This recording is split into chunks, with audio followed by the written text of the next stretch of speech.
Hello வணக்கம் friends. வாங்க இன்றைக்கி நம்ம எம்வி விலாக்ஸ் ஆஃப் மதர்வி சேனலில் பார்க்க போகிறது ரொம்ப ஹெல்த்தியான ஒரு தோசைங்க. அவ்வளோ சத்து நிறைஞ்சதுங்க.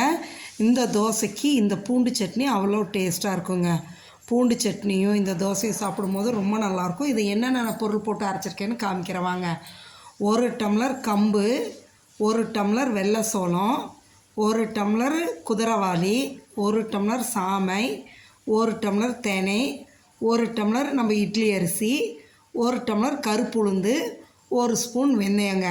இந்த கருப்புளுந்து அப்படியே தான் போட்டிருக்கேங்க.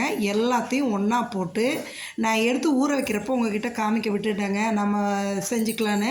அப்புறம் அரைக்கும் போது சரி இதை நம்ம வீடியோவில் ஷேர் பண்ணால் என்னன்னு சொல்லி தான் இப்போ உங்களுக்கு ஷேர் பண்ணுறேங்க. இது எல்லாமே நான் காலையில் ஒரு 10 மணி வாக்கில் நல்லா 2-3 தண்ணி நல்லா ஊற்றி கழுவி ஊற வச்சாச்சுங்க. மினிமம் ஒரு 6 மணி நேரத்துலேருந்து 8 மணி நேரம் ஊறணுங்க. ஊறினா தான் நம்மளுக்கு அரைக்கிறதுக்கு நல்லாயிருக்குங்க. எல்லா தானியமும் இதில் சேருது. பார்த்திங்கன்னா கம்பு, வெள்ளை சோளம், குதிரைவாளி, சாமை, தெனை, கருப்புளுந்து, வெந்தயம், இட்லி அரிசி, மொத்தம் 8 ஐட்டங்க.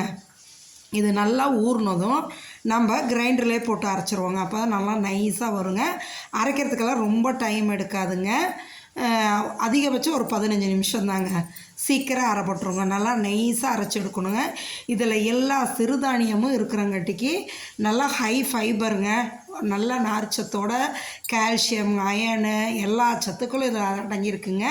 வாரத்தில் ஒரு நாள் இந்தமாரி தோசைக்கு மாவு அரைச்சி செஞ்சு கொடுங்க. உங்களுக்கும் நல்லது, குழந்தைங்களுக்கும் ரொம்ப நல்லதுங்க. சின்ன குழந்தைங்கலேருந்தே நம்ம கொடுத்து பழக்கிடலாங்க.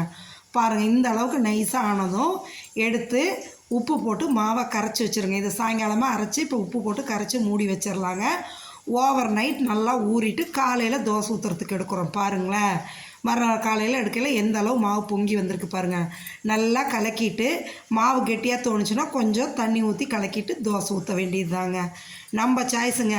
மெலிசாக மொறுமொறுன்னு வேணுன்னா மெலிசாக மொறுமொறுன்னு எந்த அளவு இழுத்து ஊற்றினாலும் ஊற்றுறதுக்கு வருங்க. அவ்வளோ கிறிஸ்பியாக மொறுமொறுன்னு நல்லாயிருக்கும் தோசை. இல்லை எங்களுக்கு மெத்துன்னு வேணும்னா ஊத்தப்பம் ஸ்டைலில் வெங்காயம்லாம் நறுக்கி போட்டு ஊற்றிக்கலாங்க. எப்படி வேணாலும் செய்யலாம். இங்கே பாருங்கள் எந்த அளவு நான் மெலிசாக மொறுமொறுன்னு ஊற்றிருக்கேன். அவ்வளோ டேஸ்டியாக இருக்குங்க.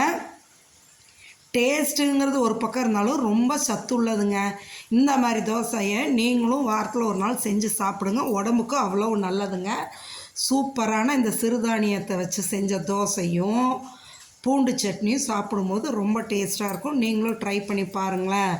அவ்வளோ நல்லாயிருக்கும் இந்த தோசை. செஞ்சு சாப்பிட்டுட்டு எப்படி இருக்குன்னு எனக்கு கமெண்ட் செக்ஷனில் சொல்லுங்கள். மறக்காமல் நம்ம சேனலில் சப்ஸ்கிரைப் பண்ணுங்கள், லைக் பண்ணுங்கள், ஷேர் பண்ணுங்க. டெய்லியும் போடுற நான் புது புது வீடியோவை பார்த்துட்டு உங்களோட கமெண்ட்ஸை மறக்காமல் நம்ம கமெண்ட் செக்ஷனில் பதிவு பண்ணுங்கள். சரிங்களா?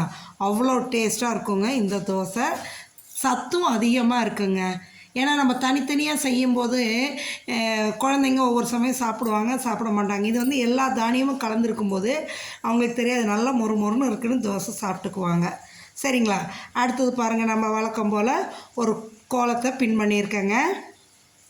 11 புள்ளி 6 புள்ளி வரைக்கும் எடைப்புள்ளி வச்சு சுற்றி 6 பக்கமும் 1 வரைக்கும் வச்சுருங்க. ஸ்டார் ஷேப்பில் இந்த விளக்கு கோலம் தான் இன்றைக்கி நான் போட்டிருக்கேங்க. வெள்ளிக்கிழமை தீபம் வருது இல்லையா, அதுக்காகவே இன்றைக்கி இந்த சின்ன விளக்கு கோலத்தையும் போட்டிருக்கேன். நீங்களும் போட்டு பாருங்கள் வாசலில். அவ்வளோ நல்லா இருக்குங்க. வழக்கம் போலேயே நான் பென்சிலில் போட்டுட்டு உங்களுக்கு போட்டு காமிச்சிருக்கேன். முழு கோலமும் பென்சிலில் போட்டு காமிச்சிட்டு அதுக்கப்புறம் தான் நான் கலர் பண்ணி காமிச்சிருக்கேன். உங்களுக்கு நல்லா ப்ரைட்டாக தெரியறதுக்காக கலர் பண்ணி காமிச்சிருக்கேங்க. டெய்லியும் போடுற கோலம் உங்களுக்கு யூஸ்ஃபுல்லாக இருக்கா என்னென்னு அதுவும் கமெண்ட் செக்ஷனில் சொல்லுங்கள். நம்ம ரெசிப்பியும் அப்லோட் பண்ணிவிட்டு ஒரு கோலமும் நான் பின் பண்ணி விடுறேங்க. மார்கழி மாதத்துக்கும் உங்களுக்கு யூஸ் ஆகும் டெய்லியும் போடுறதுக்கு.